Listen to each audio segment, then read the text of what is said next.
değerli qonaqlarımız, hər birinizi xoş gördük. May ayı ayların en güzeldir. Biz öz müstakil devletimizi May ayında kurmuşuq.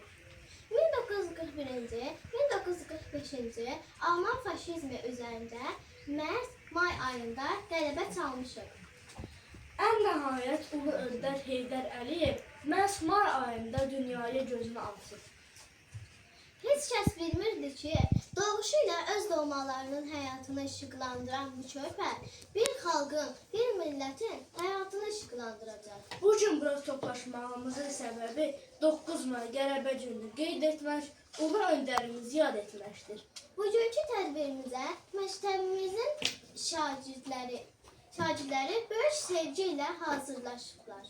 3-1 sinifin şagirdləri öz çıxışlarını təqdim edir. Gəlişinlə qurtulubdu bu vətən, sən olduğun bu xalqa ümid və güvən, sən olduğun da gündə köməyə yetən, ulu bir sərkərdə, ulu bir öndər.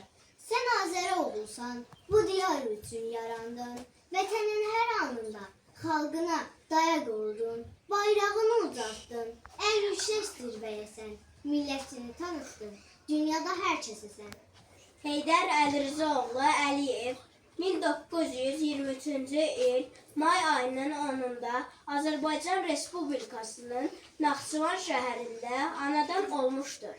Heydər Əliyev was born in 10th of May 1923 in Naxçıvan. Today is the birthday of great leader Heydər Əliyev. We all say together, happy birthday to great leader. Heç kəs bilməzdi ki, doğuşu ilə Əzərzar kişinin evinə işıq saçan bu körpə zaman keçəcək Azərbaycan xalqının günəşinə çevriləcək. Dilimizi, mədəniyyətimizi, adət-ənənələrimizi çox sevirdi Heydər Əliyev. Xalq mahnılarına xüsusi sevgi ilə yanaşırdı. Ən çox sevdiyi mahnı isə Küçələrə su səpmişəm mahnısı idi. Həmişə özü ifa edirdi.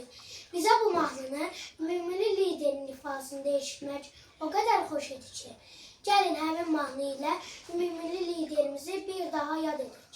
Küçələrə səpmişəm, küçələrə su səpmişəm, yağ-gələndə toz olmasın, yağ-gələndə toz olmasın, eləyəcəksin, eləyəcəksin, eləyəcəksin, eləyəcəksin, aramızda söz olmasın, aramızda söz olmasın. Dilimizi çox sevirdi Ulu Öndər.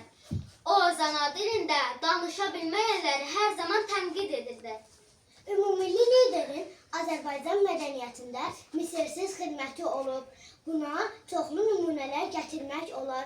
Ulu Öndər Heydər Əliyev 1982-ci ildə Hüseyn Cavidin anadan olmasının 100 illiyində onun İrkutskdakı məzarını Azərbaycana gətirilməsinə nail olub. Bunun kimi yüzlərlə misal göstərmək olar.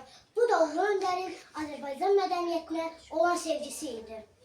Ulu Önder qeyri-adi insan idi. Onu digərlərindən fərqli edən nə idi? Hamı kimi böyüsə də, hamı kimi doğulsa da, hamı kimi yaşamadı. Milyonların həyatına işıq tutdu. O ışıq ki, bugün biz həmin işığa toplanmışıq. Toplanmışıq deyək ki, ruhun şad olsun, Ulu Öndər. Bugün sənin gənclərin, sənin qurduğun çiçəkli Azərbaycanda yaşayır. Toplanmışıq deyək ki, doğum günün mübarək Ulu Öndər. Toplanmışıq deyək ki, yeni